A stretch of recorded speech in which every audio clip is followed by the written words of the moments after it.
Diego Souza tivesse feito aquele gol. Hoje vamos falar do lance que mudou a história de Corinthians e Vasco da Gama e mostrar como poderia ter sido a vida do Vasco e de seu torcedor se Diego tivesse tido a frieza de Ronaldo na frente de Cássio. Apesar de todas as piadas recentes, no fundo todos nós sabemos que o Gigante da Colina não é chamado assim à toa. O Vasco da Gama sempre foi um dos maiores e mais temidos clubes da história do futebol brasileiro, sendo responsável por revelar grandes nomes da história do nosso futebol, como Edmundo, Roberto Dinamite, Juninho Pernambucano e um dos maiores centroavantes que o futebol mundial já viu, o craque Romário. Mas para a história de hoje, não vamos precisar de nenhum deles. Os personagens dessa história são, de um lado, Diego Souza e de outro, Cássio. Quando estiveram ali frente a frente, eles não imaginavam o que estava em jogo. Não era um simples gol ou apenas uma classificação para a semifinal da Libertadores. Não era o bicho pago por Mário Gobi ou Roberto Dinamite. Era a história de reconstrução de um daqueles clubes. Eram duas torcidas que não tinham noção do quanto tinham em comum e que a partir dali o rumo de suas histórias iriam para caminhos opostos. E falando em coisas em comum entre Vasco e Corinthians, vamos lá. Se engana quem acha que Vasco e Corinthians só têm em comum as cores e ser o segundo maior em seus estados. Brincadeira, gente, era só para quebrar o gelo. Não vou entrar nessas discussões. Vasco e Corinthians têm muitas coisas em comum. Nos anos 90, os dois times dominaram o futebol brasileiro, conquistando títulos nacionais e internacionais. Não por menos, foram os dois times brasileiros convidados pela FIFA para participar do torneio mundial aqui no Brasil, e foram finalistas desse torneio inclusive, desbancando clubes como Real Madrid e Manchester United. Mas por má administração, as duas torcidas viram Corinthians e Vasco caírem em 2007 e 2008 respectivamente. Mas se engana quem pensa que as coincidências param por aí. Depois do rebaixamento, os dois times começaram a passar por reconstrução e em 2011 atingiram, digamos que, o primeiro ápice após o rebaixamento, com o Vasco sendo campeão da Copa do Brasil, com um elenco que contava com nomes como Dedé, Felipe e Éder, e o Corinthians campeão brasileiro, com Paulo André, Paulinho e Liedson no plantel. E assim as duas torcidas voltavam a sorrir e viam horizonte de glórias. Com os títulos, os dois clubes garantiram vaga na Libertadores do ano seguinte, e os dois vieram muito forte para a competição. O Vasco tinha a volta de seu craque Juninho Pernambucano, e o Corinthians tirou o Douglas do Grêmio para ser o cérebro daquela equipe. Era a temporada de consolidação como gigantes que sempre foram, e o destino até queria colocar os dois frente a frente somente na final da Libertadores, mas à época a Conmebol forçava confrontos de dois clubes do mesmo país em fases anteriores, para não haver uma final com times do mesmo país. E assim se dá início ao começo do fim de nossa história. Nas oitavas de final, o Corinthians passou com relativa tranquilidade pelo Emelec do Equador. Depois de trazer um empate de Guayaquil, o Corinthians enfiou um sonoro 3-0 no Pacaembu lotado. Já o Vasco teve uma disputa intensa e emocionante com o Lanús da Argentina. Depois de vencer o primeiro jogo por 2-1 em São Januário,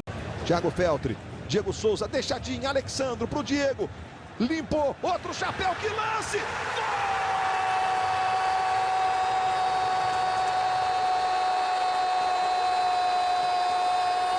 Golaço de Diego Souza! E terminar o primeiro tempo na Argentina vencendo por 1-0, a classificação estava praticamente encaminhada, mas o Lanús conseguiu a virada fazendo com que a vaga fosse decidida nos pênaltis, onde a trave de Fernando Praz e a frieza de Alexandro na última cobrança levaram o Vasco para a próxima fase. E nessa próxima fase se encontrava Vasco e Corinthians, para decidir quem avançaria à semifinal da Libertadores da América de 2012. Mas o que estava escrito nas letras miúdas é que o time que passasse daquele confronto não só alcançaria a semifinal, mas o título da Libertadores. E não somente o título do continente, mas o título de melhor clube do mundo. E os seus anos dali pra frente seriam de glórias e muitos títulos. E como todo grande trato tem um grande preço, o clube que perdesse, a partir daquele dia, ia viver dias terríveis, tendo que conviver com a seca de títulos e constantes quedas de divisão.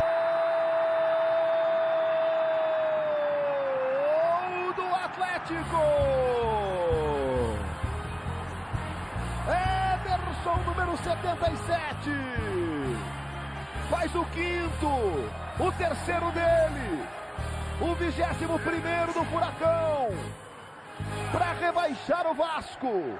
E quando a torcida pensasse que era o fundo do poço, afundaria mais. Apita Anderson Daronco, o Coritiba permanece na Série A. O Vasco da Gama disputará a segunda divisão em 2016. E quando falasse que não tinha como piorar, pioraria.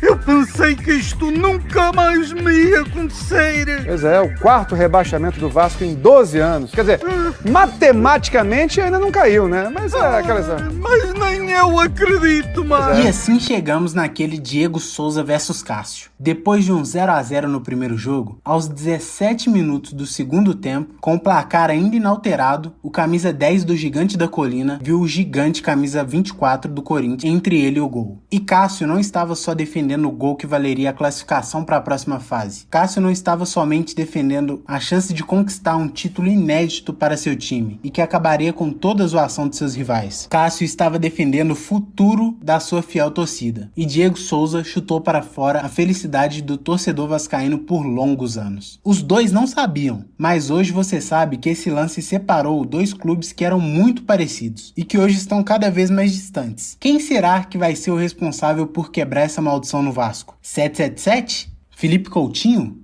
Casimiro Miguel? Pra fazer um apanhado geral do que foi o campeonato, tá ligado? Pô, tá de sacanagem, né? Pelo amor de Deus, pô. Esculacho do caralho. Isso é um esculacho torcedor, mano. Papo reto. Mas, fazer o quê? Vamos aguardar. E assim termina mais um vídeo do Esquina da Bola. E se você gostou do conteúdo, não esquece de se inscrever para chegarmos à marca de 100 mil esquineiros e deixe seu like para impulsionar nosso conteúdo na plataforma. Muito obrigado por assistir até aqui, até o próximo vídeo e fui!